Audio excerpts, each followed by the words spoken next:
Good afternoon. Is that on?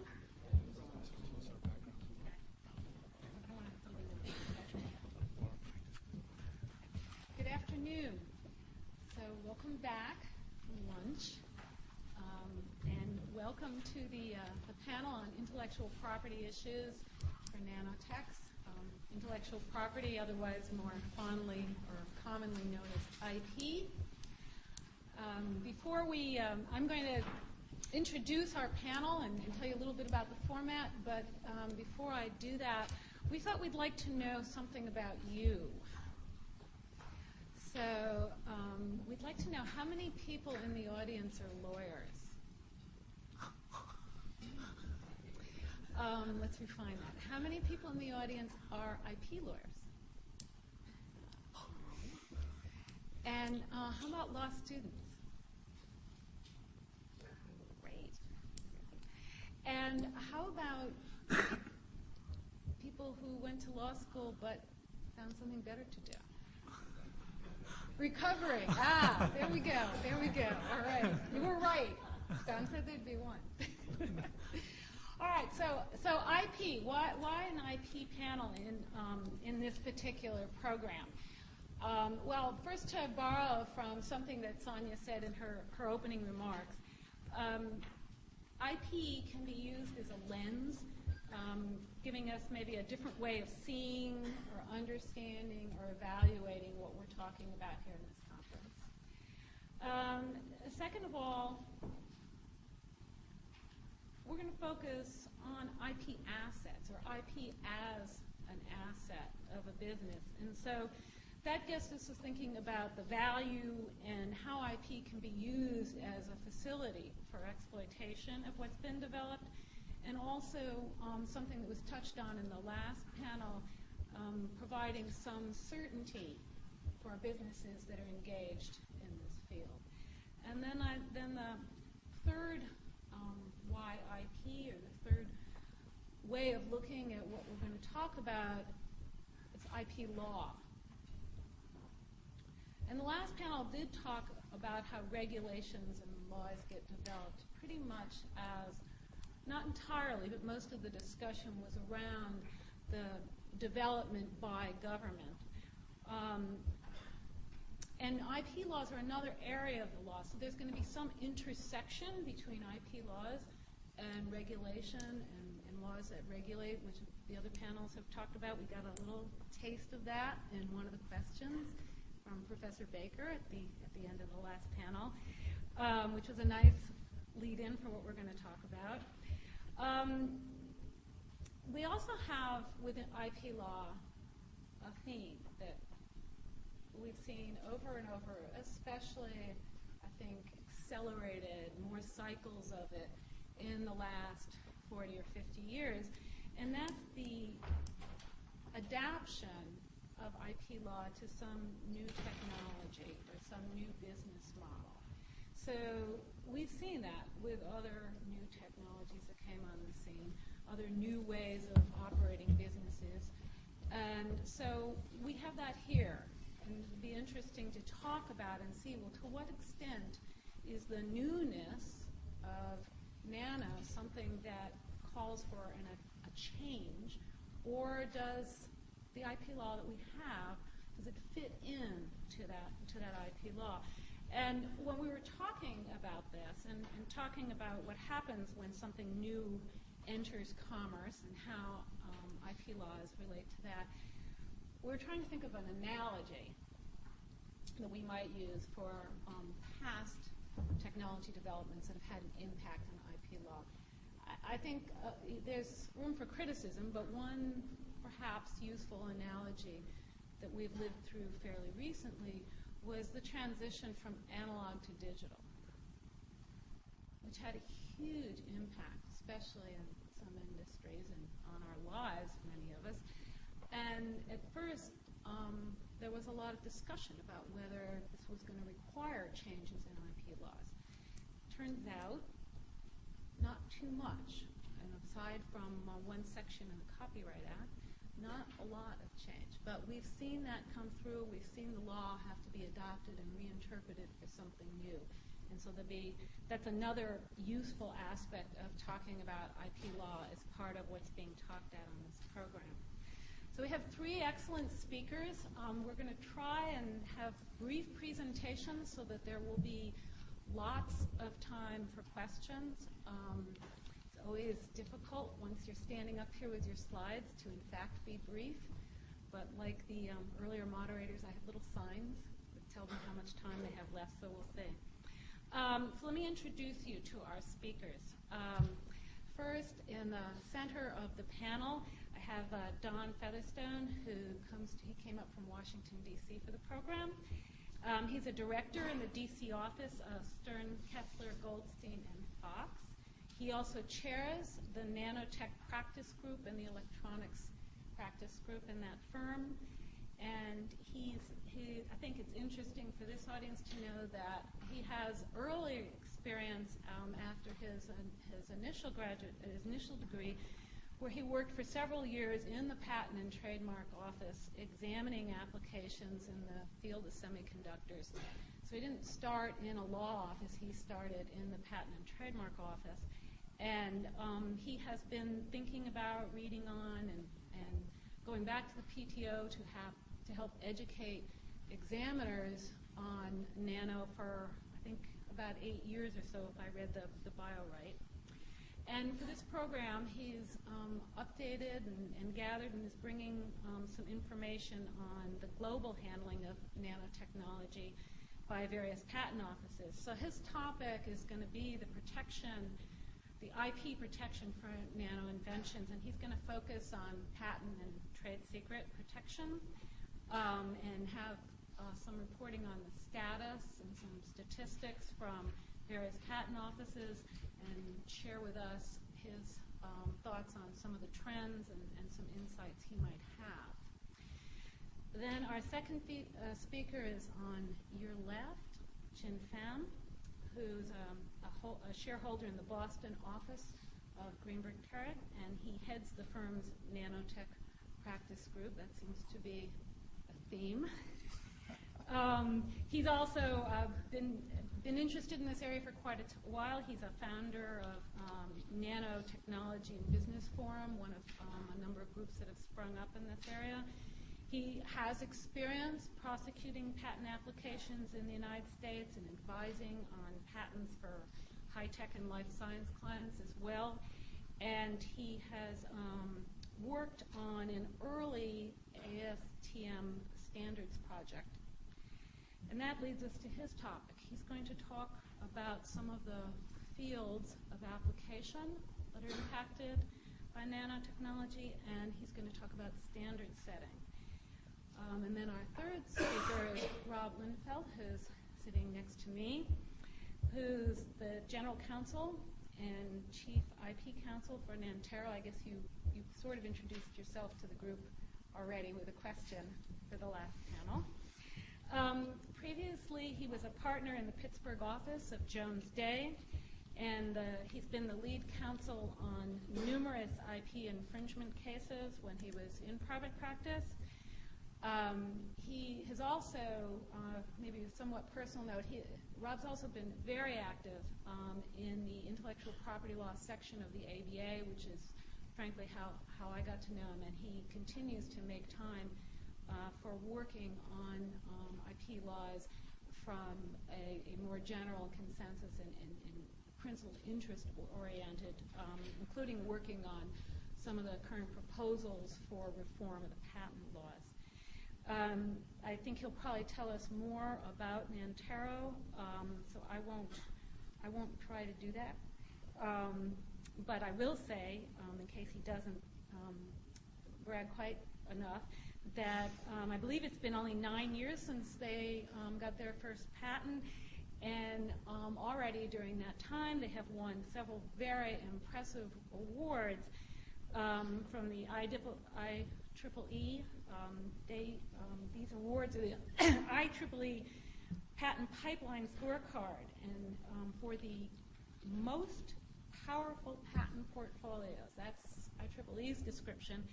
And Nantero is first in the United States and second worldwide, which is truly impressive. In the category of semiconductor. In the semiconductor category.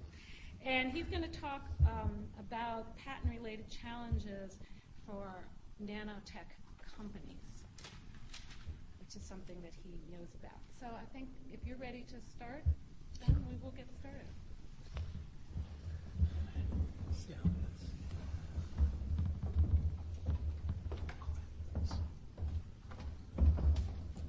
How'd I do? Okay. Good start. All right. First, thank you, Susan, and thanks for everyone here at the law school for the invitation. And I guess I'll take advantage right off the bat of taking care of the disclaimer, both orally and here visually, and put some contact information there for you too.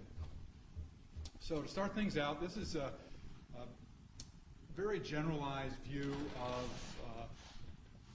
the creation, protection, and commercialization of just about any type of technology, and from kind of the lens, as Susan referred to it, of intellectual property. On the far left, we have a various number of agreements that IP lawyers and others in the field are kind of familiar with. And then down the center here, we see how the idea maps along its course, as I just described, all the way up to either maybe technology transfer or approaching the market.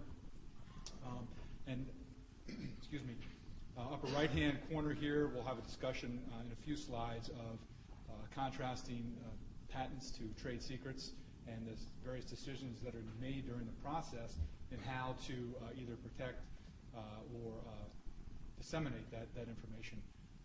And then finally, over here on the far side, we have decisions that are made with regard to various ownerships of the IP and whether any type of relationships with other organizations for cross-licensing or whatnot go on, and then finally just monetizing the IP. Okay, the four topics that Susan mentioned. Let's just go on here. Okay, trade secrets versus patents. Patent protection generally is for anything that these are the U.S. parlance for this is anything new, useful, and obvious.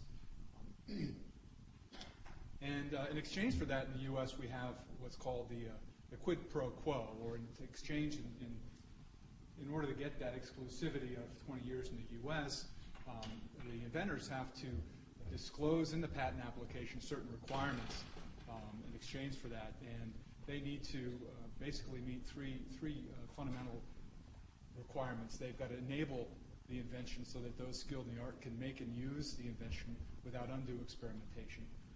And they've got to meet a written description requirement along with that. And the third requirement is a best mode requirement. And I've got a slide or two on that later on that I'll get to. And to contrast that, trade secrets, you want to keep a secret, so you really don't want to publish anything or disseminate anything to anyone else, where that will really ruin those trade secret rights. So obviously, trade secrets protect confidential information.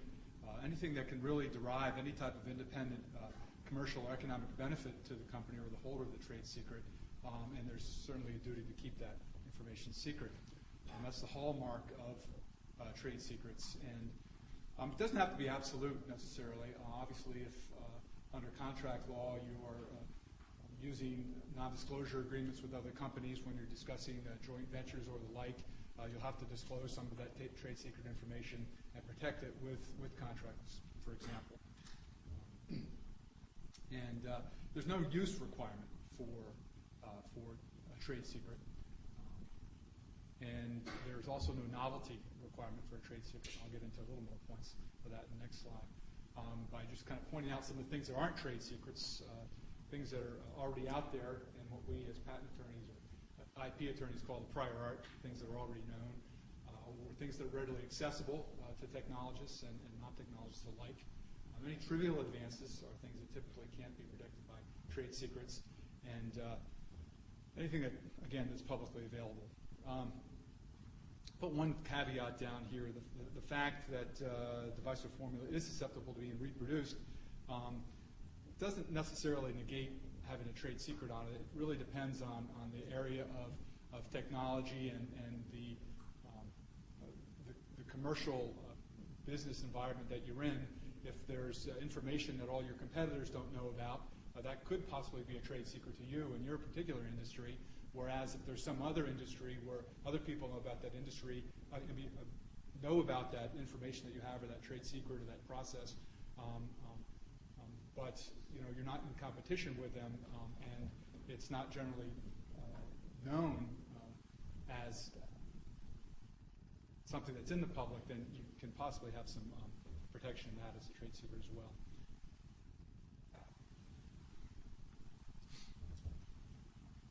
Some of the basic things that will kill the trade secret here, publishing obviously, independent invention or creation of a trade secret by someone else is something that you can't prevent. And reverse engineering, for example.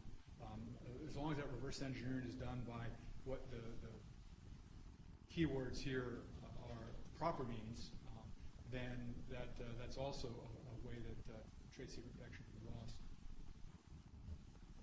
Misappropriation is a common word when talking in trade secret parlance. I didn't give a whole lot of details here in these particular slides to save on time, but thought I'd put these up here just to give an idea of what violation of a trade secret kind of is all about, and that's misappropriation.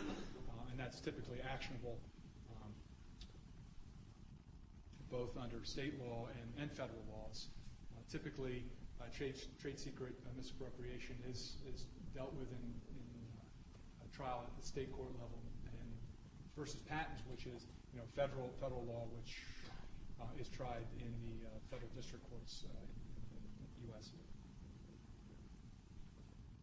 I'm going to touch on a couple points later that have to do with know-how, and so I just want to put this slide up real quick to kind of a little bit of a distinction between know-how and trade secret. I think the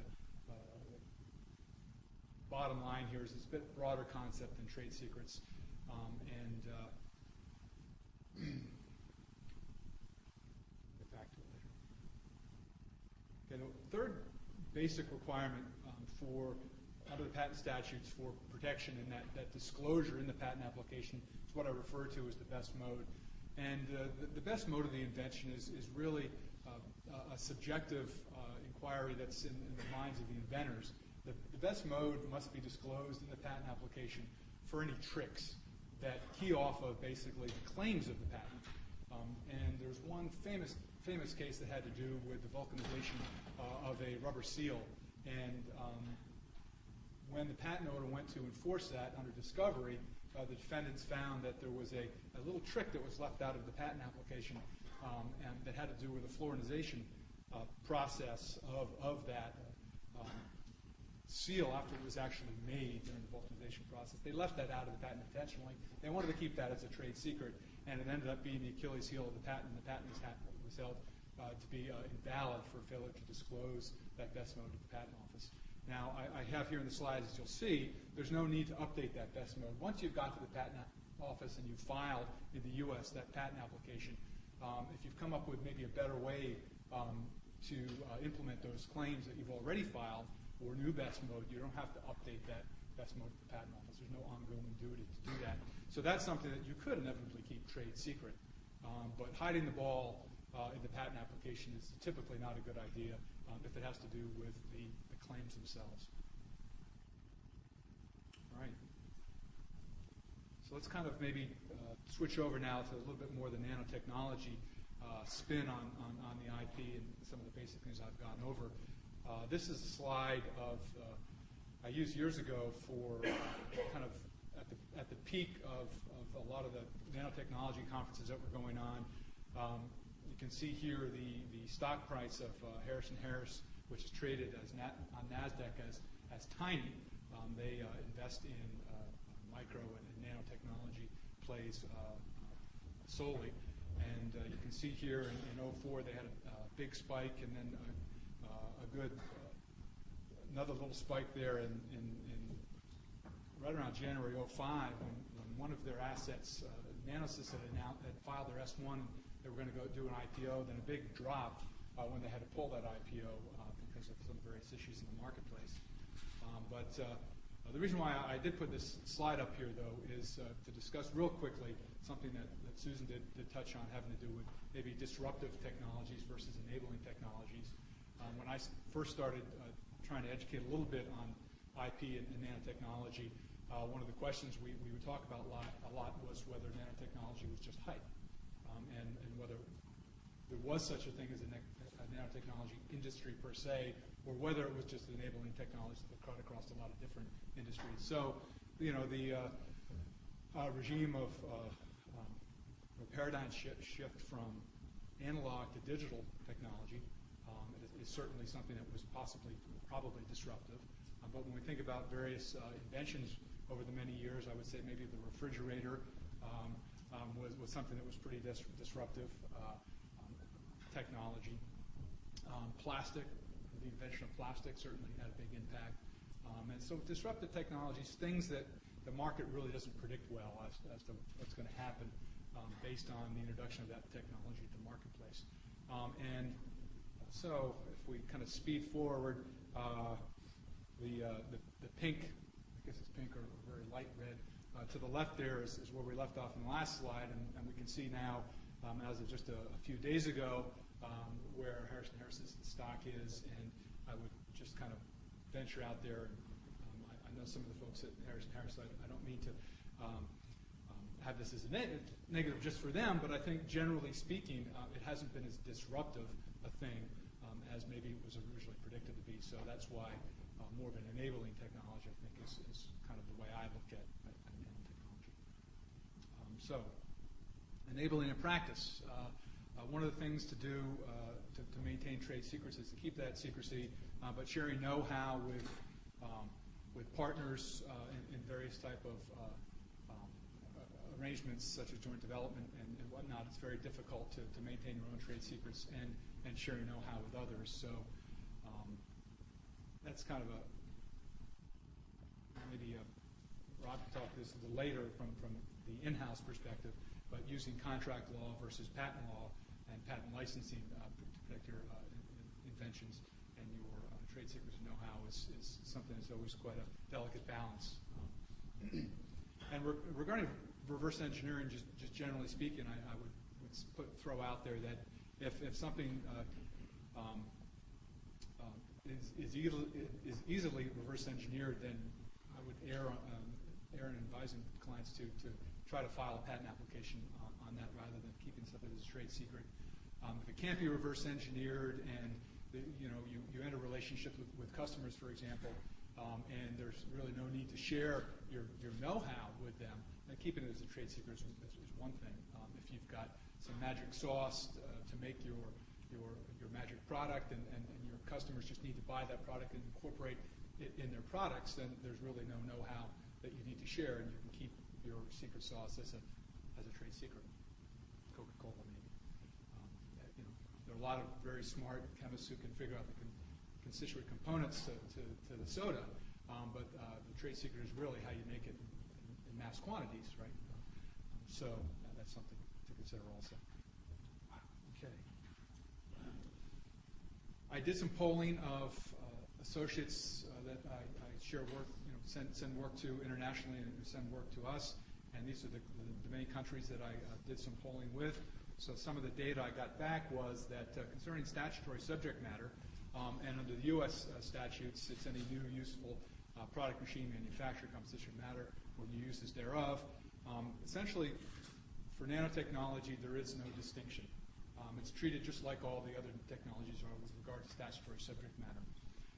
And as far as classification of nanotechnology inventions is concerned, the U.S. is really way out in front. That actually had discussions with the EPO and the JPO, for example, as to whether international classifications for nanotechnology should get more granular, as the U.S. has done in their new class 977, which they came up with a few years ago. But essentially, the EPO and the JPO have not gone along with that, and they've stuck to just some general tagging or general organization of nanotech inventions. So when it comes to examination, most of the offices employ measures to see that the technology is examined by examiners with the proper technical training in those areas, which is very common with all the other technologies that the offices see. So they aren't reinventing the wheel, so to speak, at the main industrial nation's patent offices to deal with nanotechnology.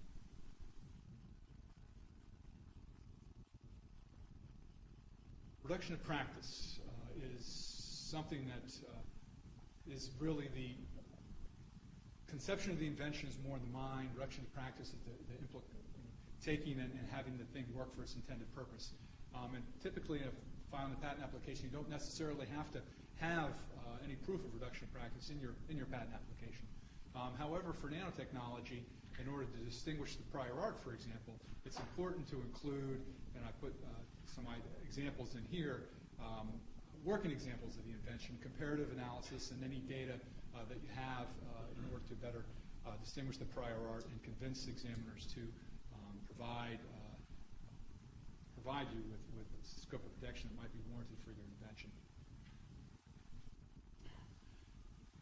A lot of people that are filing nanotech inventions, we've seen a kind of err on the being overly broad in their claiming tactics, and that can really come back to haunt them when it just turns out that the particular examiner or examiners that were assigned to examine their patent application really didn't have the resources to look at the right technology in order to do that patentability analysis. So as in all other technologies, it's really good to include a varying scope of your claims when you're filing your patent applications. That's something we see a lot of in life clients. So down to this last bullet here is making things small going to really make it patentable. And I think the conclusion there is no. Just because it's small doesn't necessarily make it patentable. If it's going from the Newtonian world to the quantum world, is that alone going to make it patentable? Really, it has to do with criticality and if there are any unexpected results that are achieved by that particular invention, just because of its dimension and whether it is smaller. One of this acronym here, we've seen a lot of acronyms today, the Manual of Patenting and Examining Procedure, MPEP. And this is something that the U.S. patent examiners tend to rely on a lot to reject claims in the U.S. Patent Office. This old case from 1955, as you can see, just basically says that no inventive weight is going to be put on something just because it's smaller. But what really needs to be done by the patent practitioner and the inventors is to turn it back to the patent office and really ask a couple of really basic questions. Did whoever the authors were, the publication, the inventors of the prior art, did they really want to achieve what was being achieved in the claims that are being filed here? And does the prior art really teach how to do it or how to get there? So there needs to be a lot of pushback when these type of rejections are used to reject claims in nanotechnology, because hopefully there's support in the specification that your inventors have put in there in order to provide the patent attorneys some ammunition to come up with some arguments to distinguish and figure out what that criticality is of the invention in order to give it patentable weight. Okay, on to statistics. Generally speaking, here in the U.S., by classification of 977, and unfortunately it always gets down to the granularity of particular examiners and their training and their knowledge of the new classification system as to whether things will actually be classified here, whether they be newly issued patents or applications that are published, and whether they are put in there or not. These are a couple of EPO classifications, and I've got a little bit of stats on that, a little bit of Singapore stats, and some other stats we found too. I do have all these slides in case if anybody is interested in them. Just give me your card and we'll get them to you. Some of the areas of technology in the U.S., this information is from the USPTO, courtesy of them. Electronics seems to be number one, with mechanical, followed by biotech and mechanical. Some of the top filers in the U.S. to date in the nanotechnology area. Federal government, this was just some stats we found that I thought might be interesting. 1.6 $7 billion the past couple of years, at least projected this year and proposed for next year by the U.S. government funding across a whole slew of different government agencies. Top four, DoD, NSF, DOE, and NIH. Some statistics in EPO. I don't have the underlying numbers. See some of them there. Generally right above the year there, but they're on a slow incline there in the EPO. And in Singapore, we've got the chemistry is number one, followed by physics and electricity, electrical invention. So a little bit of displacement in the top 1 and 2 there.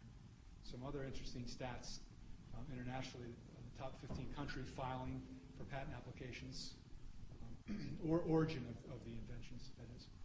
And a little more interesting here is back in 2006, the published applications in China actually surpassed the U.S. publications in the area of nanotechnology, followed then by Japan and Korea. This is kind of an interesting slide. A lot of clients approach, and I'm sure Chin's clients ask him the same question. Where do I file internationally for my patent applications? Well, what this slide really points out, and this was in an IEEE publication, we found that the U.S., Japan, Korea, and China, followed by, and Europe as well, but Europe is designated here by the various different countries in Europe. But these are actually families of patents and the interconnectivity of those families, and the most interconnected families are those families that are filed in these top filed countries. So when they file a patent application, they'll also decide usually to file in Japan. They'll also probably file in Europe, and followed by Korea and China. Just some takeaways here. Final slide. I think the patenting is going to continue. I don't see really any slowing up in this area right now. And some of the drivers there I've indicated here in the slides. I think litigation might have somewhat of a negative impact on this once some of these nanotechnology patents start getting litigated. But I have to wait and see on that. All right. Next slide.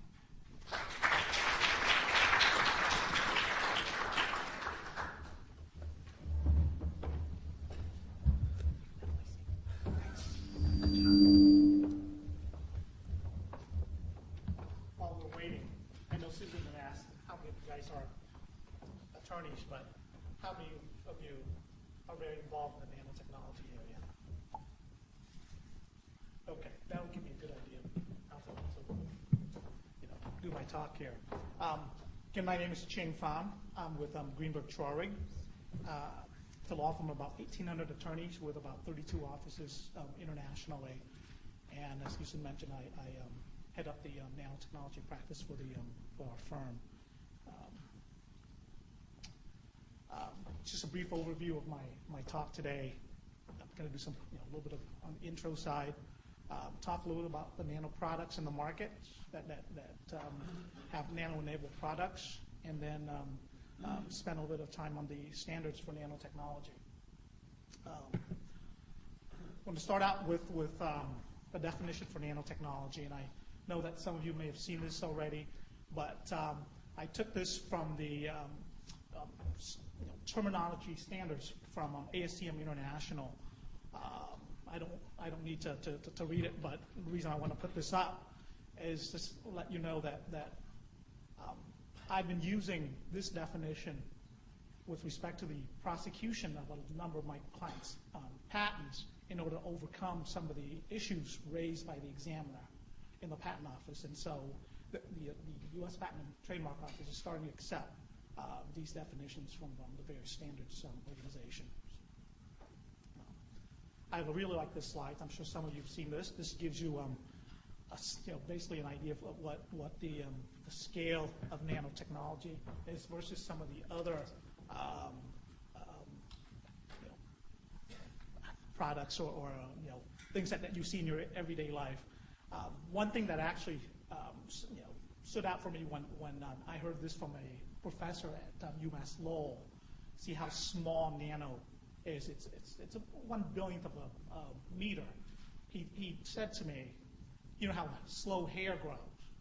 And he said to me, by the time I'm done with this sentence, a strand of hair would have grown 47 nanometers. That's pretty amazing, I thought. So, I think Don had mentioned in his talk that nanotechnology really isn't an industry. It's more of an enabling technology.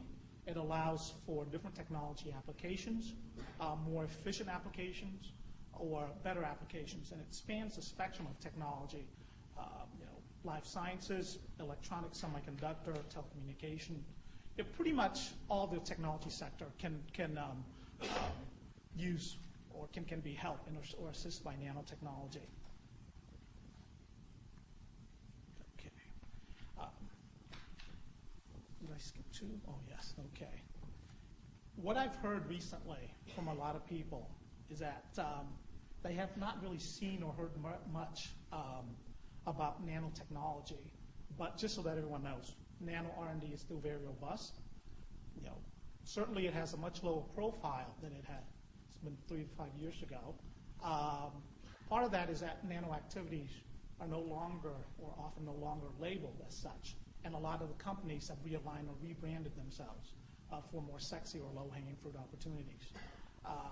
An example is a lot of my clients initially started in the nano space are now rebranding themselves as clean tech or energy related companies. For instance, in the fuel cell, batteries, solar, water filtration.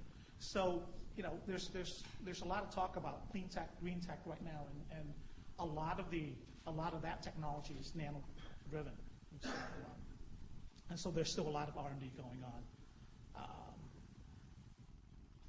What's more interesting is you've heard earlier today that there are products out there that's nano-enabled. But what I find interesting is that when I learned that there are currently over 1,000 nano-enabled products, and sales of nano-enabled product is expected to be about $2 trillion in about 5 years or so.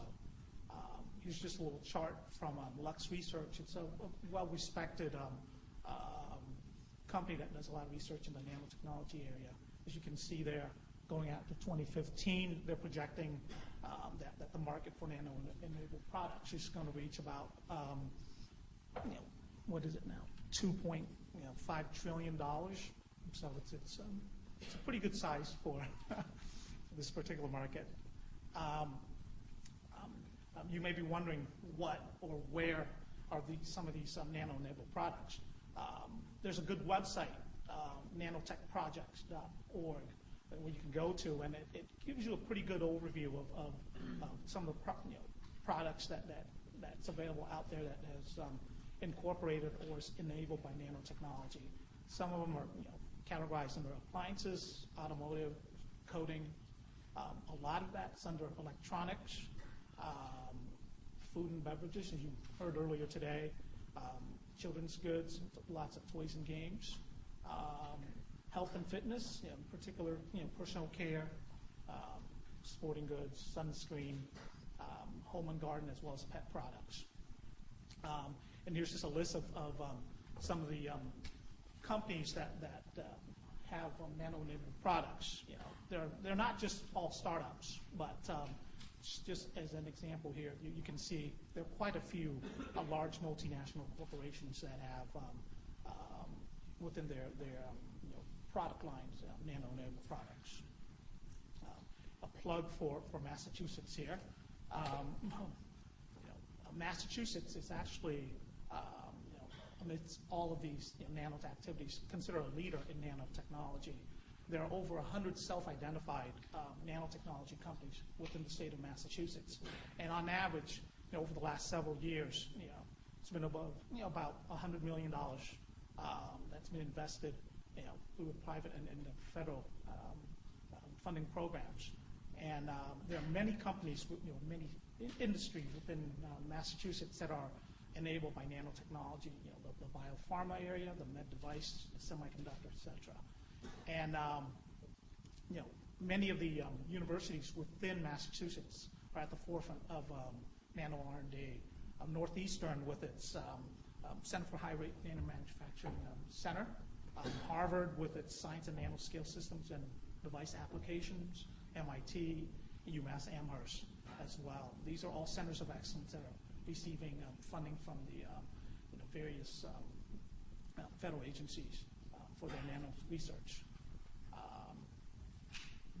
With this multitude of nano-related activities, people and organizations are beginning to recognize the importance of establishing standards for nanotechnology.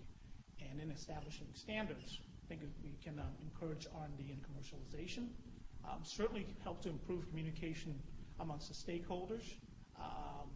Part of the issues is the health and environment and safety issue, and certainly with standards in place, it will certainly help to protect the health and environmental and safety issues for the public. And also, with standards in place, can serve basis for regulation. I'm going to spend some time now talking about the various standards organizations and what's been in place in terms of standards and what's being worked on. There are a number of organizations that I'm going to focus on these three. ISO, which is the International Organization for Standardization, ASTM International, and IEEE, the Institute of Electrical and Electronics Engineers. First, I'm going to focus on ISO. ISO is essentially, for those who don't know, ISO is essentially a network of national standards institutes of 161 countries. There's one member per country with a central secretariat in Geneva, Switzerland, and coordinating the system. The U.S. is a member country represented by ANSI, which is the American National Standards Institute. And the nanotechnology group within ISO was initially proposed by the UK in 2005. And the TC229 group was formed in 2007 and currently has 34 participating countries. There are currently 5 working groups within TC229. And you see us they're focusing on measurement and characterization for EH&S, which stands for environmental health and safety. Terminology and nomenclature, measurement and characterization again, health, safety, and environmental aspects of nanotechnology and materials specification. TC229 is a little slow, actually, in getting some of the standards process going. And currently, they have 3 sets in place. One is focused on the health and safety practices in occupational manufacturing use of engineered materials. These are nanomaterials not generated by the natural processes or processes which unintentionally generate nanomaterials. Second set of standards that's in place lists unambiguous terms and the definitions related to the particles in the field of nanotechnology. And the last is focusing on the vocabulary of carbon nano-objects. And both of the second and third are designed to facilitate communications between organizations and individuals in industry.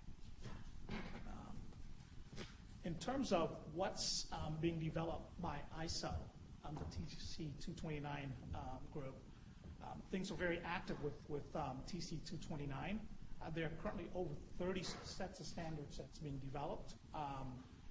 Many are directed towards characterizations of single-wall and multi-wall carbon nanotubes, toxicity testing, classifications of nanomaterials, characterizations of specific nanomaterials, risk management. Okay, almost done. Also, terminology and additional endotoxin testing. So there's quite a bit of activity that's going on with ISO in terms of standard setting for nanotechnology. Another group that's very active with standard setting is ASTM International. They got out to an early start before ISO did, And just some background on ASTM here. The Nanotech Committee was proposed in 2004 and was formed in 2005. Currently has 200 members, individual members from 22 different countries. There are 7 subcommittees, and 4 of which are technical committees. One is focused on informatics and terminology. Another one is focused on developing standards for characterization. Third one is focused on EH&S, and there's actually a committee focusing on international law and intellectual property, which is an important aspect in nanotechnology. The other 3 are just administrative committees. Since ASTM got out to an earlier start, they currently have 7 sets of standards in place. Terminology relating to nanotechnology. That definition that I showed you initially, it came from this set of standards. Another set of standards is directed towards the measurement of particle size and distribution of nanomaterials. Third set, I guess you guys can read this. I need to wrap this up. Susan's looking at me. Showing you some more standards that's in place by ASTM here. And I can certainly make these available and then direct you to the right website if you'd like to get copies of these standards. Some of these are free, so they're since getting out to an early start, though, ASTM has slowed quite a bit in terms of its standard setting process. There are currently only a handful of standards that's being worked on. In fact, there are only 4 that's currently being worked on. They're working on a new set of standards for terminology, and 2 sets of standards directed to measurement of particle size distribution of nanomaterials. And then the 4th, I got this from a colleague of mine, zeta potential measurement by electrophoretic mobility. It's way over my head, but but essentially what that is, it provides some insight into the stability and electrostatic properties of colloidal suspension. I guess that's fairly important for some of the folks working in the and the last group that's working on standards is IEEE. There are two working groups currently, I should say. One is IEEE 1650, which focuses on developing standards for methods for electrical characterization of carbon nanotube, and the other is 1690, looking to develop standards for characterization of carbon nanotubes used as additives in bulk materials. From the 2 groups, there's only 1 set of standards, which came from 1650, and that focused on the test methods for measurement of electrical properties of carbon nanotubes. So basically, I just gave you a high-level 50,000-foot overview of what's going on in terms of standard setting and then some of the products and markets that we're seeing within the nano space here. So what can we expect? From my perspective, you're going to continue to see nano R&D increasing. There's going to be more nano-enabled products available. That means there's going to be more IP issues. Patent filings, as Donna had mentioned, it's continuing to increase. I think I saw the stat, it's triple between 1996 and 2004, continues to increase. And Don said there are currently 6,000 nanotech-related patents, and of those, over 300 just issued within the last 6 months or so. And typically, you only get about 250 to 500 per year that's issued in the nanotechnology area. So within the last 6 months, you've seen 300 that's been issued in the nano area. More standards will be developed, focusing on nomenclature, characterization, classification, toxicity testing, and risk management. And all of this hopefully will help to improve communication and interaction between the industry, government, and the public. And that's basically my talk. Thank you very much.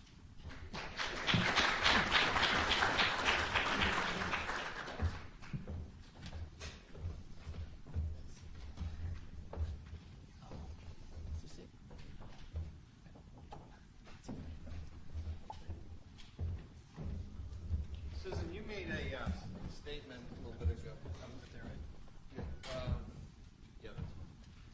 You made a statement a little bit ago about how there was a big transition from analog to digital, and you sort of equated the digital component to be the nanotechnology.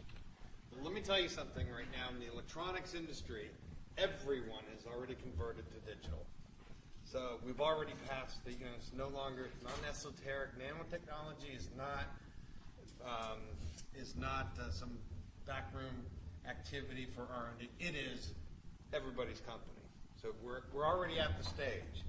Right now, what we're looking at, and the reason in the semiconductor industry, because there's something called Moore's Law, which means basically every couple of years, the amount of the size, or the number of devices you can fit on a given area doubles. So that has brought us to the point where it's not really official standard, but everyone is pushing to having lights. Basically these. This is what we do. We make these things. This is a light switch that I pulled out of my house. I'm actually doing some remodeling.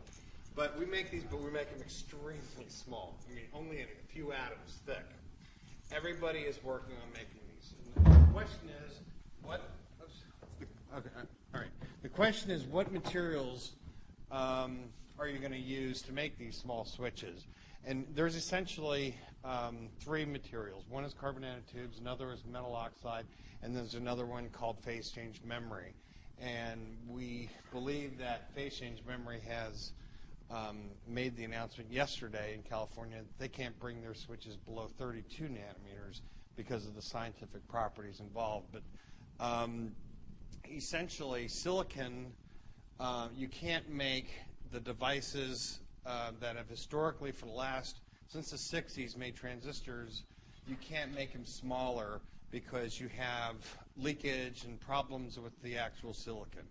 So now everything's switching over to a new technology. So it's not, you can't look at, is Nantero solely nanotech company anymore in the semiconductor industry? Everybody is, including Intel, every single company you can think of. I'm going to talk about some of the patent challenges for nanotechnology companies in generally, and I'm going to talk about bringing nanotech into the existing world, bringing your product to market, EPA regulations, and then I'm also going to talk a little bit about university research collaboration. For those of you who do not know about Nantero, Nantero was formed in 2001 with its first patent application was filed. It basically originated out of a couple grad students out of Woburn, Massachusetts, they were then at Harvard, formed the company, and it now exists in Woburn and Santa Clara, California. We also have locations up in Portland and in Dallas, and let's see, the legal department is pretty much spread out all over the U.S., ranging from Los Angeles to Florida to Pittsburgh, where I am, and we have 3 people up here in New England, in Boston area.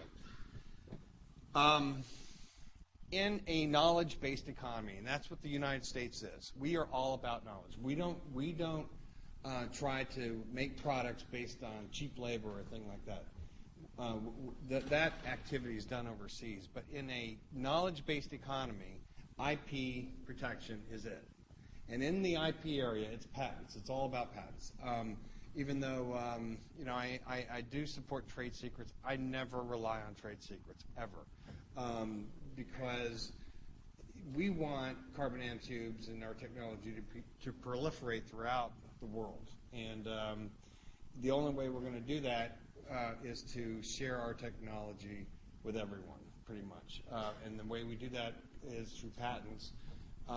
We the information that's in patents gets published 18 months after filing. So everybody is aware of that. And we know that our other companies like Intel or Samsung and some of these people, they're pulling our patents as they issue, and they're reading them, and then they're filing their own patent applications on improvements on our patents. But if you are going to create a startup in any area, you have to have something that can accommodate existing infrastructure. You can't be out there and say, hey, I have this great invention, and I'm going to make everybody change to our technology. And an example that I cite here is the Segway. Segway came out about, 5 years ago, and what they were going to do is they had this invention, and they were going to require every municipality to build special roads and stuff like that for the Segway. I mean, not that the Segway, I guess, has worked, but it didn't work the way they intended because nobody's going to modify their infrastructure to accommodate your technology. So the one thing that Nantero did was we said we need to take our chips, and they need to be built in pre-existing fabrication facilities, wherever they might be, because it costs about $7 billion to build one fab for a chip. And when I'm talking about chips, I'm talking about the chips that are in these devices. You're going to find in a couple of years when you turn on your laptop, you no longer have to boot it up. You have to wait for a boot cycle. It just turns on. And like this, the switch, when you flip the switch in your bathroom and you turn it on, the light goes on, right? And you can see what you're doing. That's the way your laptop's going to be, right?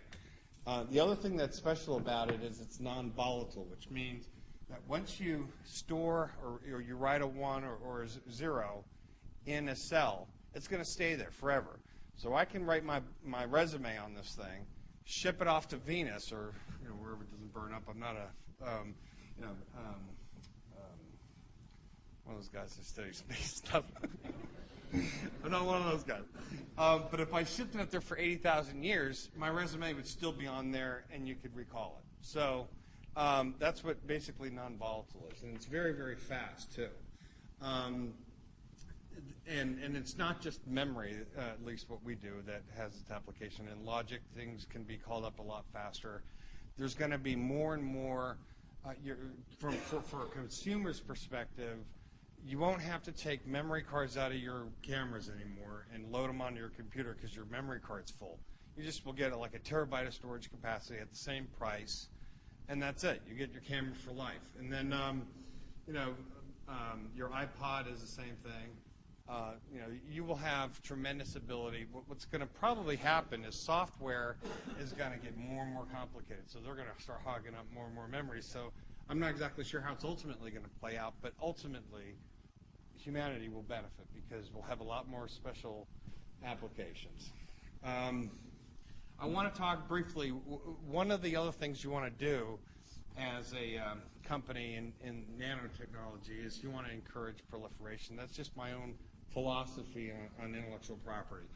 Rambus is a company who made a lot of or had a lot of patents on a particular architecture for storing memory, and which is different than a fundamentally new kind of storage medium. It's just an architecture. But what they ran around was they forced their patents on everyone, and they said basically you have to pay our high royalty rates, or we're going to sue you, and they ended up suing. So they spent a lot of, I don't know if you know about that, but essentially what has happened in the Rambus story is the market said, forget this. I'm not going to stick around and pay you a lot of fee. I'm going to go invent something else. And the market shifted away. And so I think Rambus lost a big opportunity, although it's a very commendable company. But they could have taken a different approach. That is not the approach that Nantero has taken. All right. For patents, the quality is much more important than quantity. And you've heard the other speakers talk about IEEE. IEEE is the Organization of Electrical Engineers, and every year they rank, and Susan mentioned this in my bio, every year they rank the patent portfolios of the various technology companies in the world on a variety of different subjects, including software, for example. Microsoft got the kudos in software.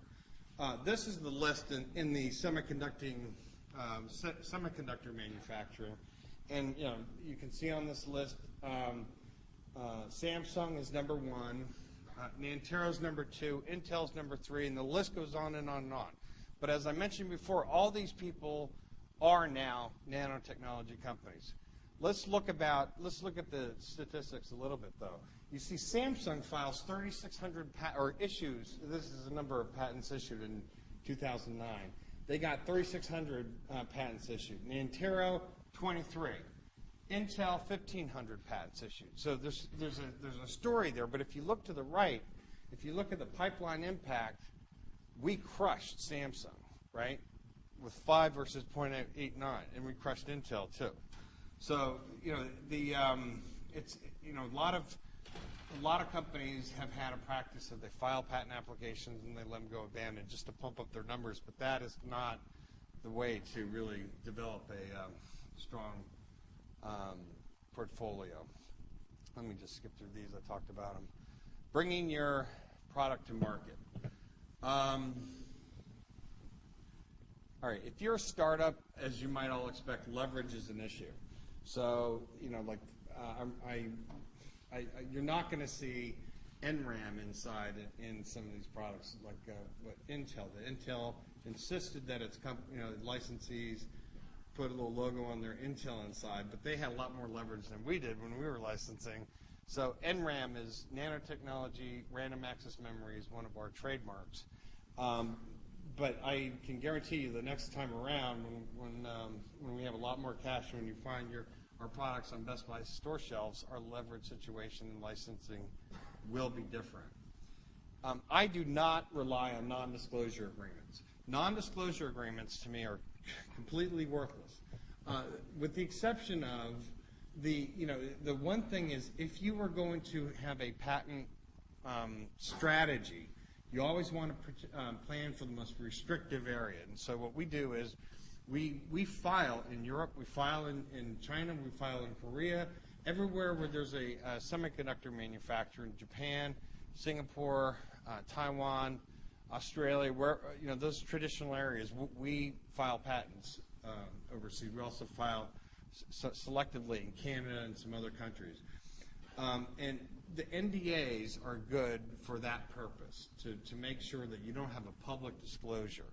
But I sued Samsung about 8 times in my career, so I know how they work.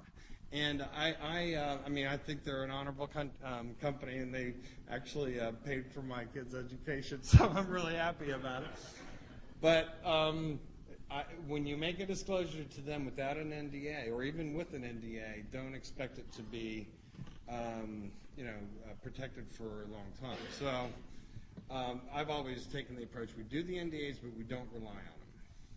The other thing that we've done is make sure that we don't have entrants as much as possible. You can't prevent other people from filing patents on innovations. But to the extent that you are going to license something out and have you identify a company that's going to be a part of this whole process of proliferation of carbon nanotubes, if they want to be a player, they can't use their own patents to block everybody else. And so that's been something that we've been really hawkish on in our licensing. Let me talk about EPA. All right, in nanotech, EPA regulations, in my judgment, are critical to market success. Nantero, first of all, is a very environmentally conscious company. When I joined, I got yelled at because I've been a lawyer my whole life, practicing law, and I like to deal with papers. And I said, I need to read every single patent that we have issued. And someone said, well, we have over 300 patents. You can't print all those out. It's not environmentally responsible. And I said, well, I can't read on the computer screen. But in any event, so Nantero is environmentally responsible, but more so it's in our economic interest, hands down our economic interest, to make sure that carbon nanotubes are handled safely and that our licensees, which are a great number of the semiconductor companies that you've seen, actually rely on us to tell them how they should be handling these things. And plus our workers, we want to make sure that they are very safe. So, but I am kind of, I am cautious about having regulators over-regulate out of fear. So, I share Seth's view of it's important to be responsible, but it's also important not to be so afraid of what the unknown is that you block the wonderful things that nanotechnology can provide. EPA, as you've heard before, EPA regulations are a work in progress. And ultimately, at the end of the day, the administration, the fine individuals in the agencies, and the people who are also involved in organizations who advise on proper regulations, at the end of the day, are going to come up with sound regulations. Things are going to be safe, and so I'm very optimistic about that. EPA regulations have a direct impact on the IP portfolio. If the EPA came out and says, oh, you can't have carbon nanotubes within 1 million miles of the United States, guess what? I'm probably going to go look for another job, because the impact of environmental legislation on the value of your patents and the ability to license and the ability to practice the patents that you have are very, very, very important.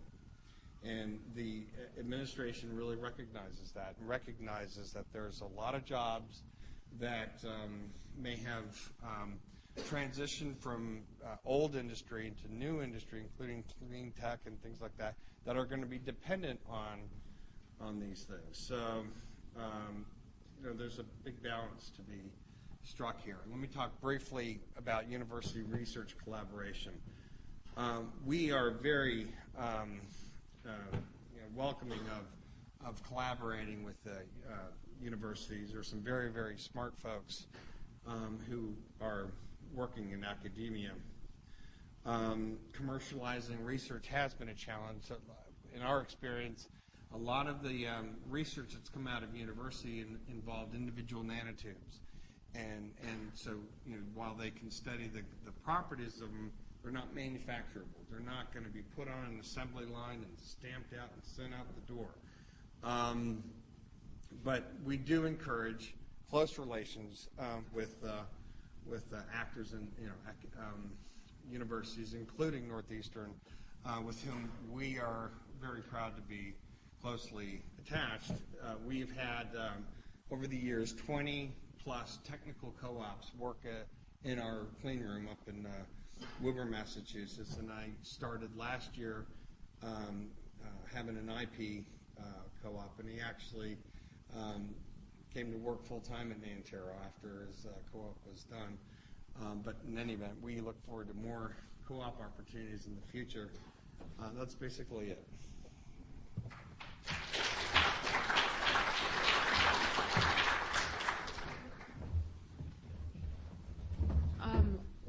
While they're all coming up, I'm going to ask the first question. Is that okay before I give you this?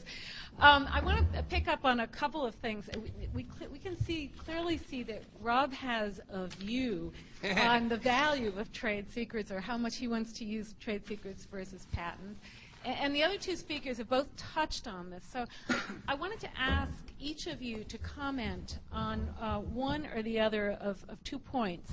One, just to clarify for the audience, where I think we have a number of people in the audience who've never been through the decision process, shall we say. So the kinds of things you think about when you're deciding or advising a client on deciding, how do you make that decision, trade secret, patent? What are the things you take into consideration, either timing or the value of one or the other? And then the other point, and you can answer either one of these, the other question I have is whether you see in the life cycle of a company, and we're at a point in the life cycle of nano now, where we're beyond the baby stage, of whether there's any trend or a change in a strategy of using patents or trade secrets as you move beyond that initial stage. And you can answer in any order. All right. I'll go ahead and start. It's not that I'm hostile to trade secrets. I think trade secrets are a very important aspect of intellectual property law. I just have litigated a number of trade secret cases and have learned that they're extremely hard to win, and and it's very easy to lose. And so, and it's a huge headache trying to say, well, so-and-so grabbed this stuff from my hard drive and stole it. So that it's more of a pain. Patents are cut and dry. Patents, you look at the text, and it says what it says. And but we do rely on trade secrets in the period of 18 months after the filing. We patent everything, and then we know that 18 months from the filing date, it gets published online. So anybody can go into the U.S. Patent and Trademark Office and download our published applications. And we are required by the patent laws to not only disclose everything, but disclose the best mode. I think, as Don mentioned, you have to. Even though there's a temptation to do it, you can't get a patent and really withhold the crown jewels. The whole idea of the patent system is set up so that you have to disclose everything, so anyone can pick up that patent and put it into practice. So, and we recognize that, and so then that's why we have that approach. And then in terms of the product type, we have, it depends. See, if you're talking about even though it's a small device, you're talking about a semiconductor device. You can use a scanning electron microscope, look at it, and see that there are carbon nanotubes on there. So you can really reverse engineer something by looking at it close enough. If it is a chemical thing, we do also make carbon nanotube solutions and have a bunch of patents on that, but that's a little bit different because it's kind of, it can't be as easily reverse engineered as, say, the layout of a semiconductor device. So, and then the life cycle of the product, as you mentioned, Susan, the patents are valid for 20 years from the date of filing. If you have a trade secret, as long as you keep it secret, it doesn't expire. So you can have, if you license out a trade secret, you can have a license and royalty stream forever. If you license out a patent, and usually you don't license the patent before the patent is issued, it's always after, you have a substantially reduced amount of time. Okay. Now, with respect to trade secret first, can you guys hear me, or do I need to? We'll record it. Oh, you are. I agree with Rob, and he alluded to the fact that it's really dependent on the type of technology that your company has, in terms of when how you make that decision of whether to go with a trade secret or a patent. And obviously, something that's difficult to reverse engineer would lend itself more to keeping it as a trade secret versus filing for a patent, because you certainly have to disclose that. Just as an example, and I don't know how many of you are familiar with a company called Nanofilm, but their technology is essentially a wipe or a coating that they can put on glasses or surfaces to prevent accumulation of dirt or fogging up. But a lot of their IP is being protected by trade secret versus patents. Disclosure, they're not my client. But because it's the special way in which they apply the film onto the applicator, and the uniqueness of doing that, and then allowing it for you to apply a very uniform thin coating onto the surface that you're wiping on. The uniqueness of that and then how they're doing that allows them to keep it as a trade secret versus going after protection through a patent. And also, I think that it's really dependent on how good your trade secret protocol is, how you implement that within your company. If you don't have a protocol in place, it's going to be tough to say, okay, everything needs to be kept as a trade secret. So to the extent you have a strong protocol set up, I think it's much easier to keep your technology as a trade secret. In terms of a life cycle for nanotechnology and what kind of a trend I'm seeing, I'm going to take one example, which is carbon nanotubes. There's been a lot of patents that's been filed for carbon nanotubes. And as with most technology, the first set of patents are usually focused on protecting the composition or the apparatus. And then comes the method of making or the method of using the composition or the technology. I think that there's, with carbon nanotubes, there's probably thousands of patents out there focusing on protecting nanotubes, single wall, multi-wall, double wall, what have you, nano horns, various shapes.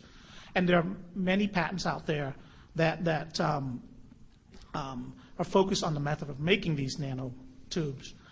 What I haven't seen and what I've been implementing for a number of my clients is really focusing on the downstream applications for carbon nanotubes or nanomaterials. So the use of the methodology or the material itself to do something downstream.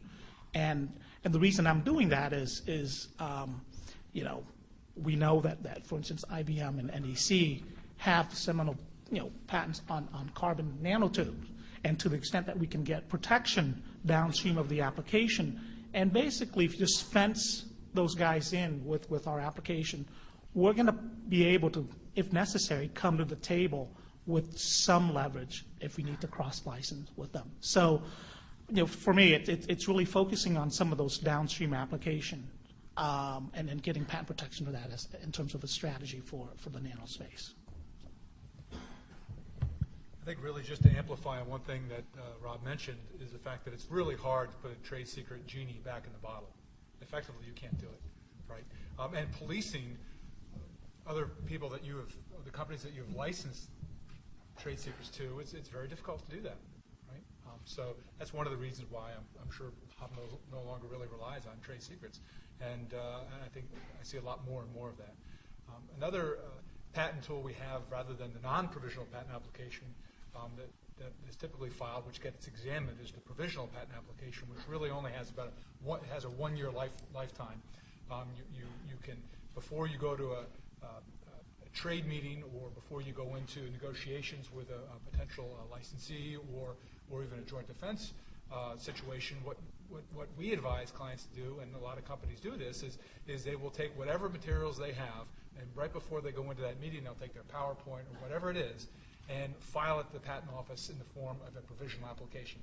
That may never see the light of day. It will certainly never get examined if a follow-on non-provisional patent application is never filed. You still have to meet the legal requirements of the enablement and the written description and the best mode. And if you've got a bunch of PowerPoints that you're filing in the patent office, you're not going to get the filing date for the claims that you eventually will file on that invention. However, it will help with regard to ownership of invention that you have that provisional application in there. So many companies do rolling provisionals during that 12-year period, where they'll continue to refine the invention, and then eventually they will file a final non-provisional application and kind of group all those kind of semi-inventions or not quite ready for prime time inventions into the final non-provisional application and get it on file. And the other thing I just wanted to mention is that we were successfully once at licensing a patent application that hadn't been granted yet. Just because there were provisions in there that said if we don't get it granted by so-and-so time, you'll get a much better deal than you would otherwise if we can't get it protected. But anyway. Susan, can I make one more point? Trade secrets do apply for all your financial stuff and all the non-technology stuff, so we totally rely on trade secrets for that. I was focused mainly on the technology, but not the other aspects. Even customer lists and things like that are protectable as trade secrets. Well, how about, we had the question this morning of tension between company and trying to keep information proprietary and the need to disclose information to the authorities who are trying to develop the appropriate regulatory scheme that we live by. We've already recognized that companies have a real interest in getting the certainty of the regulatory scheme being put in place.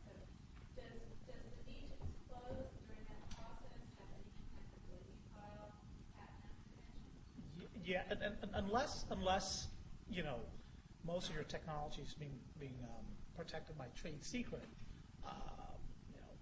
I typically advise my clients before they go and they disclose their technology, whether it's at a conference, a presentation, through a grant proposal, or what have you, they need to give me a call first so that I can file it with the U.S. Patent and Trademark Office for them to get them some protection. So my motto to a lot of my clients is, file first, talk later.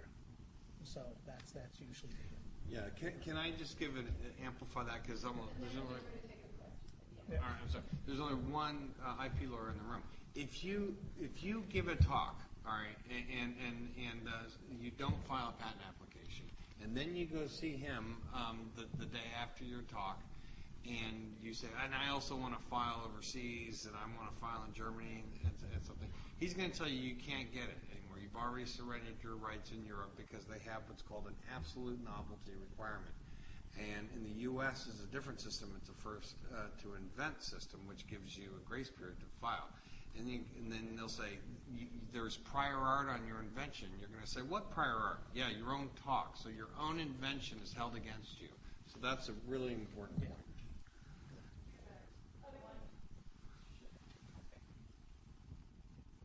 Hi, I'm John Trumpor from the Labor and Work-Life Program at Harvard Law School. The choice that we've been given here has been set up between patents and trade secrets. And I want to raise the specter of open source, because we hear a lot about open source for software, but there's a movement out there that talks about how patents have become a real problem within universities, that people are so aggressive to patent that innovation and new knowledge is not flowing very well. Now, I appreciate you mentioned this 18-month period and then it's out there. But there is this movement. There's a book Harvard University Press put out in 2008 by an Australian scholar on the life sciences. And on biology, it's called BioBazaar, and it's a very strong defense of how open source would help the flow of ideas in the life sciences and biotechnology. So I'd like you, maybe if you could just address whether you think open source is something that we should be putting on the table here, maybe imperiling your, as you said, Samsung feeding your children and getting their education. But I'd like to hear what your reaction is to the proliferation of open source as an alternative to patenting and trade secrets. I have very strong views on it, but I think you started for me last time. So do you guys want to start first? Take that first off.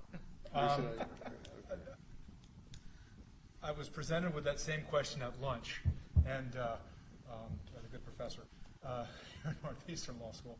I didn't really have a very good answer. Unfortunately, as having the background in electronics, I come at a little different perspective. I do understand that in order to get certain medicines to third world countries that have it in open source in the life sciences would certainly possibly help in that regard. But there is the expense of the research and development for drugs is just so high. The expense for a fabrication facility is $7 billion to have a fab line at Intel or wherever. One photolithography tool in order to image a semiconductor wafer. Right now they approach $30 million a piece.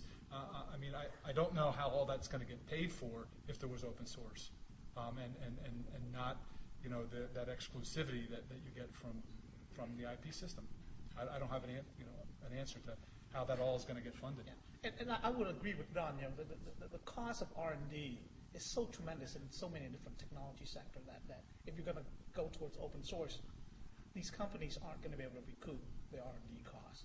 And there's been arguments out there that says with open source, without allowing companies to obtain patent protection, it actually is going to stifle innovation. And would you be willing to innovate if you know that you're not going to benefit monetarily from that? There's that side of the argument as well. So, and I know that for a lot of these companies, making money is a huge aspect. So if they're not going to be able to recoup or make money off their innovation, will they continue to innovate? Well, before you answer, I want to challenge you a little further than the answer, which is one of the interesting things I heard in the question was mentioned to universities and also research. And so, there's perhaps you could parse your answer by talking about the university setting, research being done in the university, and then separate answer with respect to open source being used in the commercial. Okay, let me deal with the commercial operation first. There is historically, if you look at the cultures of Asia and in the West, like California, they're markedly different than the cultures in the eastern part of the United States and in Europe. Historically, through Asia, they've always had an idea that new ideas belong to the people. And you have an obligation as a member of society to share your innovations with society, and that's sort of the way they operated. And so they weren't like, there was a lot of press, negative press directed to the Asians as being knockoff artists and that kind of stuff. But it was really in their culture, and it was a culture shock when they started bumping up against this whole idea of that came out of Europe saying that if you innovate, you should get a reward. I have thought about that. It's one of the questions. It's almost like abortion. You think about it, or it's like chicken and or what came first, chicken or the egg. I've thought about that many nights. I've thought about this issue many nights, and ultimately, at the end of the day, I come down and ask myself, well, what's going to encourage somebody to invest, much like what they were saying, in a particular investment? Who's going to take the risk? In the drug area, for like one drug, there can be 1,000 families dependent on a single patent.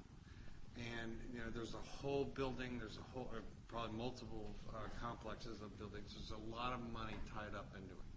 If they didn't have a patent for excluded for a certain period of time, then there would be no incentive to incur that risk and that cost. So it's all a balance, and this is totally manufactured by the government. The government says what we want to do is we want people to innovate. How do we encourage them to innovate? Just like how do you get your kids to get good grades on their report card? You give them give them money or whatever. You give them incentives. And the patent system is designed as an incentive to encourage people to innovate.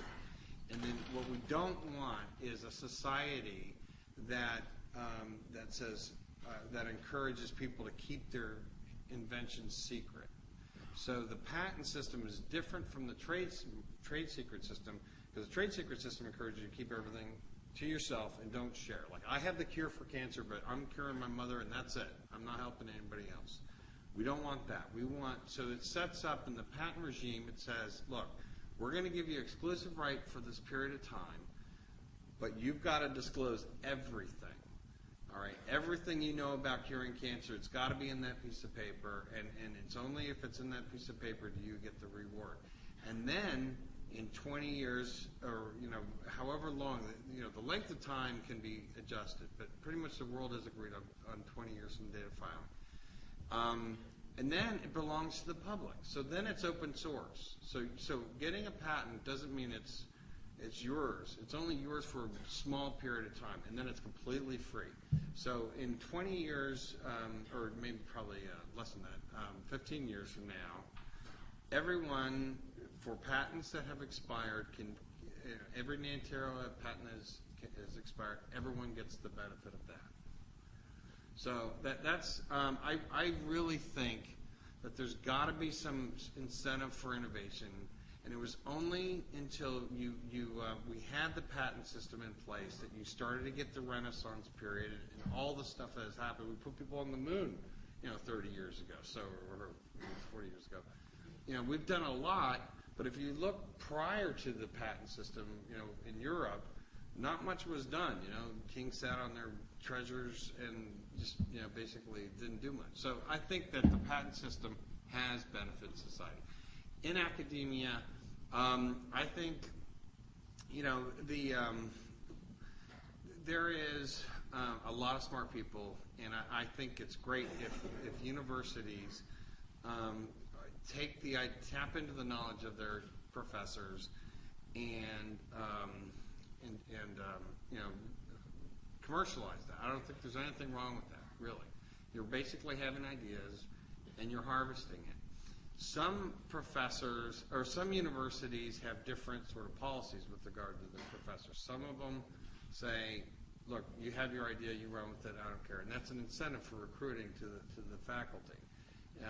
And I've advised one university on how to do that, look, if you want to attract top flight researchers to your university, then what you do is you let them keep their inventions.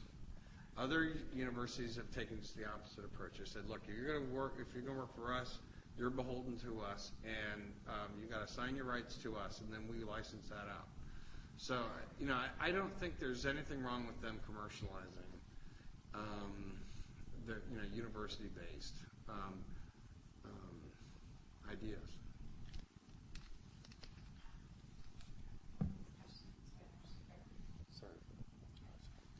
The trends in toxicology research are pointing to strong similarities between carbon nanotubes and asbestos.